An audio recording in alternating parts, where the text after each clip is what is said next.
সাহাবায়ে কেরাম সত্যের মাপকাঠি, যারাই বাস্তবতা স্বীকার করে না তাদের অধিকার নাই এদেশে ইসলামী রাজনীতি করার। ইসলামী রাজনীতিতে আম্বিয়ায়ে কেরাম আলাইহিমুস সালামের শান আর মর্যাদা নিরাপদ নয়।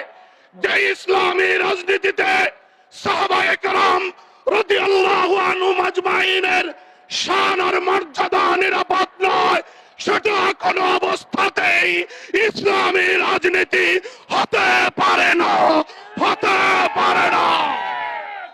হযরত রাসূল আকরাম সাল্লাল্লাহু আলাইহি ওয়াসাল্লামের বিরোধিতা করা যেমন জাহান্নামী হওয়ার কারণ, ঠিক তেমনি সাহাবায়ে কেরাম রাদিয়াল্লাহু আনহুম আজমাইনের কর্মপন্থার বিরোধিতা করা জাহান্নামী হওয়ার কারণ।